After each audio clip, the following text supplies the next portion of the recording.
Tonight I'm going to talk about GoldenEar speakers. They are my unpaying sponsor for this video. This comes from me, my heart. The last system that I owned personally was all based around GoldenEar speakers.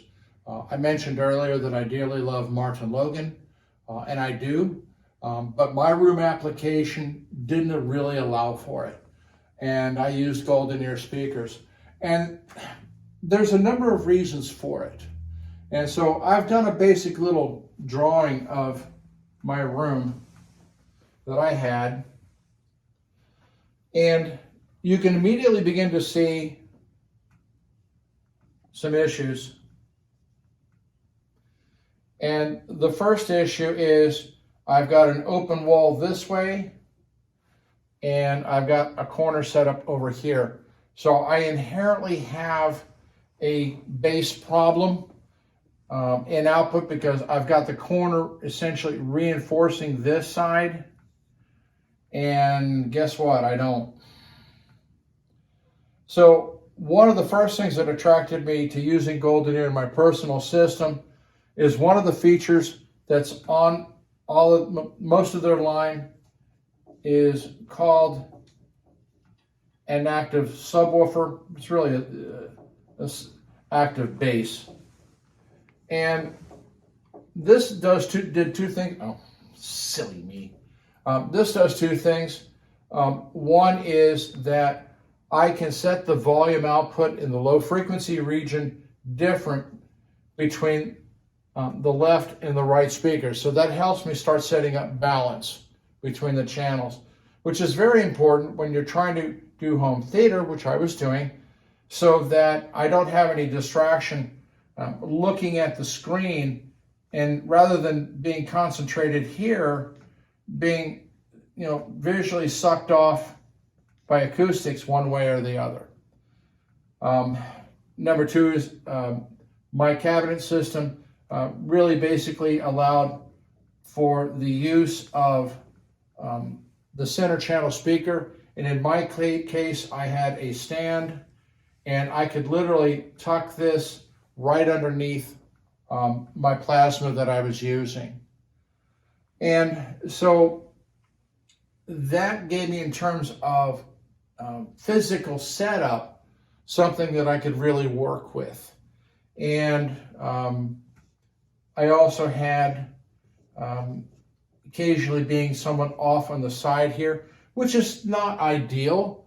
However, I have much greater dispersion across the entire speaker system to allow anybody who was sitting here to at least enjoy a bit of what was going on.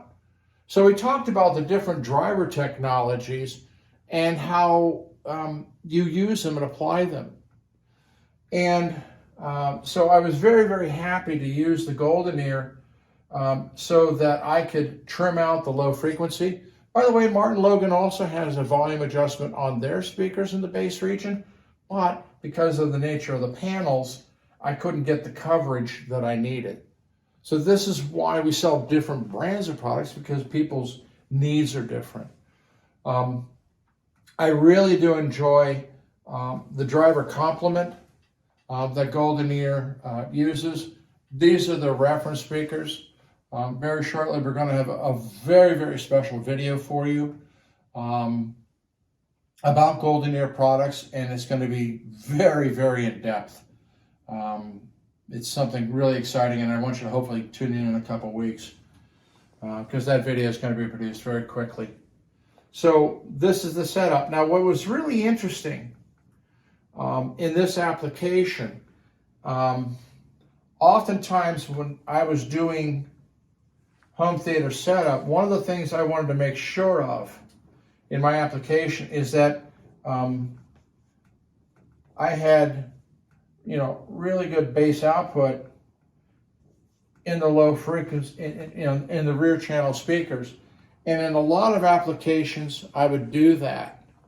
When I had a store in Kentucky, I actually had TLCS 1.7s in the rear, complementing the Martin Logans in the front.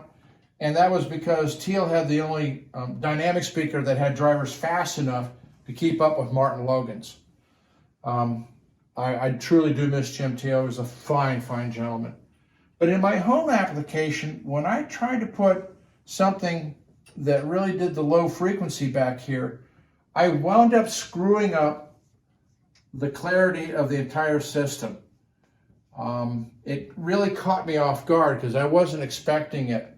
So in fact, what I wound up using were their smaller satellites on stands, and it really supported the entire theater experience, but did not draw me away from the front. A lot of people do use GoldenEar in theater applications, and a lot of people have what I call a mixed system. So for those of you who have a mixed system where they're doing both music as well as home theater, I'm going to give you a present. In a future video, I will talk about home theater setup to really get a convincing theater experience. But tonight I'm going to go over to, and this was an experience I show people all the time with GoldenEar, and it happens with a lot of speakers. And that is what happens when you try to play music and you've got this big flat panel sitting between them. Well, guess what, folks? This sucker is a huge reflector. So as you know, the ringlets start coming off of this, guess what? They start bouncing off the flat panel. This completely disrupts, for stereo purposes, the image. And keep in mind that it's done in stereo because what you have is this incredibly minute delay between the right and left channel to disorient your ears from locating the speakers themselves. It was used by Thomas and Holman with THX when they literally put their side channel speakers out of phase. So it made it impossible for you to detect where they were. And they're dipolar as well. But in the stereo world, we're trying to keep everything, perfectly timed and very clear to develop this image, this sense of something that's actually happening between the speakers. And the minute you have this big flat panel in there, this thing just reflects like all hell and just decimates the image. So what can you do?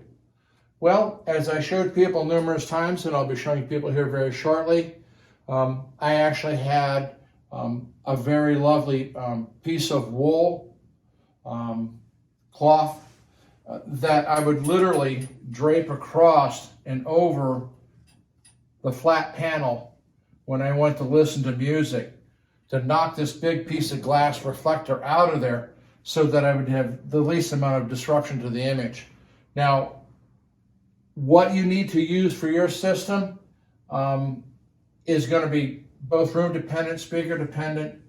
Keep in mind that what frequency is absorbed or controlled or reflected is based upon number one, thickness, and the other aspect is density. So I have a lot of fun when I go over to people, they're having a music system and they've got one of these suckers sitting in there. I just tell them, grab me a sheet or anything, get me started so I can show you what's going on.